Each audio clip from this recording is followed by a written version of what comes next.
que faz de nós, seres vivos, o que somos? Como são definidas as características de plantas, homens e animais? A personalidade é fruto da genética ou sofre interferência do meio ambiente? Como a pesquisa em genética tem ajudado a melhorar a performance de plantas e animais e ajudado a prevenir e até curar doenças nos seres humanos? Para discutir todas essas questões, no programa de hoje o assunto é genética. E a nossa pergunta para você é, na sua opinião, o que define a personalidade? A genética ou o meio ambiente? Eu acho que é um conjunto de coisas, né? Mas principalmente o jeito com que ela cresceu, com as experiências que ela teve de vida, né? Eu acho que é o ambiente que ela vive. Porque os pais educam a criança, os pais falam o que é certo e o que não é certo fazer. E é a partir daí que a criança vai adquirir seus valores. O ambiente que ela vive, porque a sociedade sempre faz as pessoas serem de certa forma. O ambiente, sem dúvida. A família é tudo na vida da gente e é através da família que vai te fazer ser uma pessoa boa ou vai levar você para um caminho ruim. O ambiente que ela vive.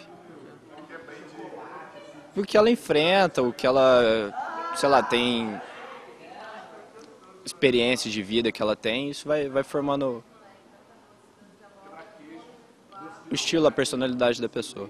Eu creio que o ambiente que ela vive, a genética também influencia, mas o ambiente que ela vive eu acho que influencia mais ainda. Pode sofrer alterações por causa disso. Os dois. O ambiente e a genética também. Porque tem um temperamento que puxam dos pais, entendeu? E tem também o fator do ambiente, que é o que a criança tem, os estímulos que ela recebe, entendeu? Do pai e da mãe, educação, entendeu? Toda a formação dele. Personalidade genética a gente trata com maior profundidade no terceiro bloco. Por enquanto, vamos começar a falar da genética propriamente dita. A pesquisa envolvendo genética não é assunto novo e já propiciou mudanças na agricultura, na pecuária e na medicina. Mas algumas aplicações dessas pesquisas são questionáveis. É o que a gente confere no próximo VT. Quando pesquisadores anunciaram o mapeamento do genoma humano em 2001, parecia que a ciência havia chegado ao ápice das pesquisas genéticas e que as respostas estariam todas ali. Com o tempo, constatou-se que decifrar o código genético do homem era apenas o início de um longo caminho de descobertas. Atualmente, conhecer em detalhes a estrutura dos genes é de extrema importância para a medicina quando se trata de diagnóstico. Para o futuro, os especialistas vislumbram a possibilidade de curas e prevenção de uma série de doenças que possam ser herdadas, ou seja, determinadas pelo nosso DNA. Os grandes avanços foram, em primeiro lugar, na área diagnóstica,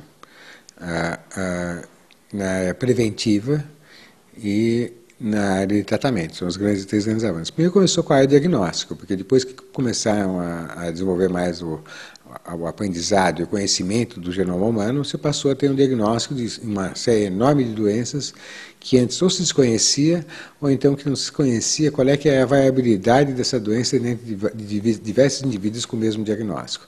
Então daí começaram a ver também a influência que tem esse DNA de um gene sobre o outro. Então a coisa foi crescendo e hoje você é possível fazer o diagnóstico de qualquer mutação gênica desde que você tenha uma série de características clínicas, laboratoriais, radiológicas, etc., que te induzam aquele diagnóstico. Você consegue decifrar o gene e dizer qual é que é a mutação que aquela família possui. Embora tenhamos nos acostumado a relacionar as pesquisas que tentam desvendar aquilo que faz de nós o que somos, a genética vai muito além e está mais presente em nosso dia a dia do que podemos imaginar.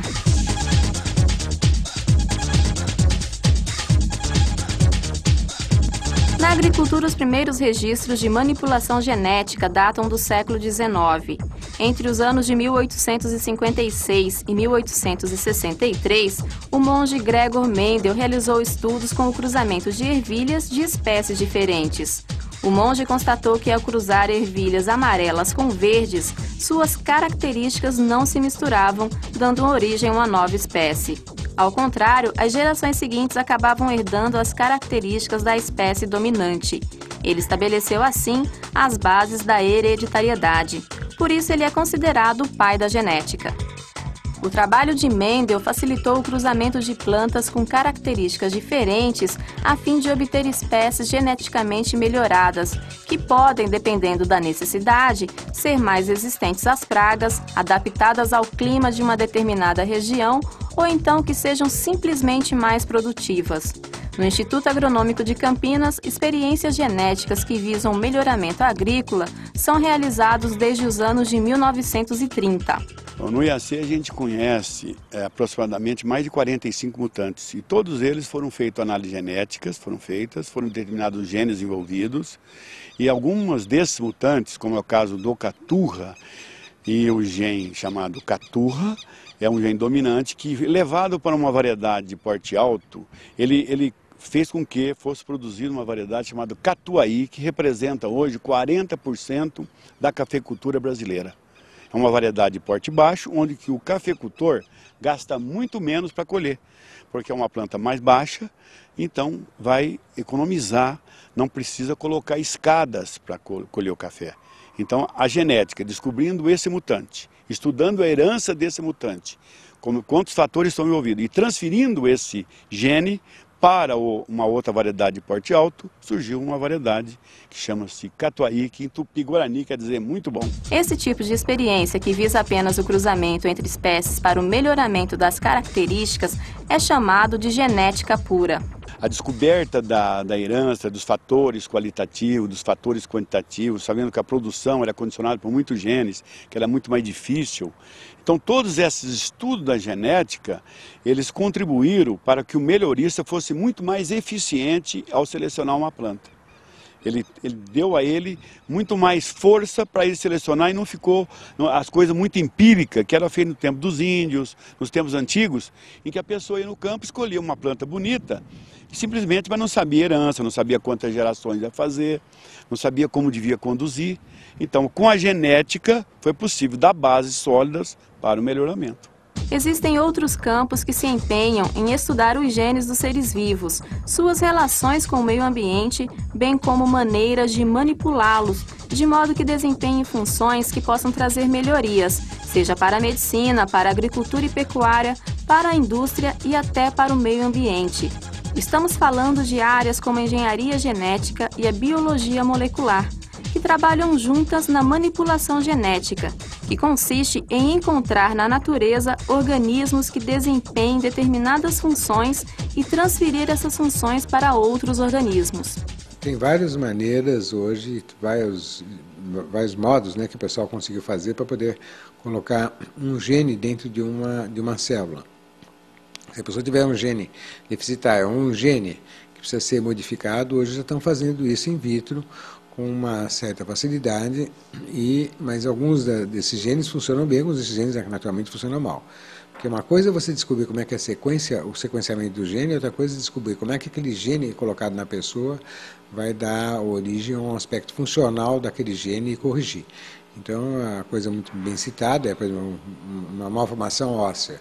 Como é que é criar um osso para corrigir aquele outro osso? É uma coisa mais dificultosa.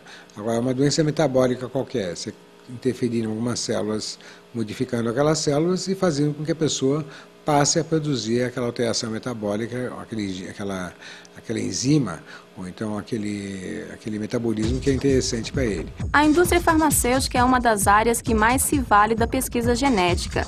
Um bom exemplo disso é a fabricação em laboratório da insulina utilizada pelos diabéticos.